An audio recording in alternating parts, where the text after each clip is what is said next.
Casimero may laban na sa Marso kontra Puerto Rican Abimael Ortiz. Jaime Munguia na upset sa di kilalang boxer. Magandang balita mga lods, may laban na ang isa sa pinaka-exciting at paborito nating Pilipinong boksingero, 3 Division World Champion Janriel Casimero. Makakalaban niya ang Puerto Rican na si Abimael Ortiz. May moniker na Mano de Piedra na may record na 11 wins with 5 knockout, 1 loss at 1 draw. Si Casimero naman may kartadang 35 wins, 4 losses, 1 draw with 23 knockouts.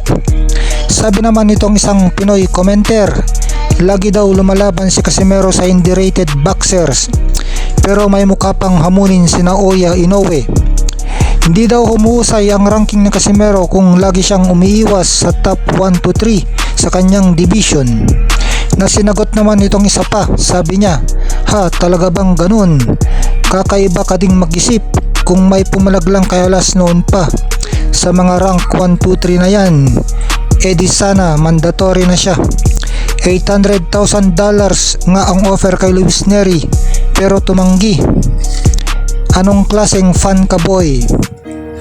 Ang magpapaganap ng laban ay FBP o Fresh Production Boxing. Ang ranking ni Abimael Ortiz sa BoxRec ay 3 stars, number 48 world ranking at number 8 sa USA. Puerto Rican ito na nakatira sa USA. Sabi pa nitong isang commenter, hindi na nakakaya na rank 48 dahil yung last fight nga ni Tapales rank 400 plus. May dinepensahan pang belt. Itong isa pa, sabi naman, kesa naman kay Carlames Martin, sobrang dihamak na milya-milya ang layo ng ranking. Number 646 ba yun? Nahirapan pa si Martin sa laban na yun. Samantala ginulat naman ng Frenchman Bruno Surase ang mundo nang tinalo niya ang malaking paborito na si Jaime Munguia via brutal na knockout na panalo. Tumungo si Surase sa laban na konting tao ang nagbigay sa kanya ng tsansa na manalo dahil ang paniwala ng mga fans ay dodominahin siya ni Munguia sa laban sa pamamagitan ng kanyang skills at power. Pero ginulat ni Bruno Surase ang mga fans sa pagpapatama ng isang malakas na suntok kung saan bumagsak sa Jaime Munguia at hindi na natalo ang bilang.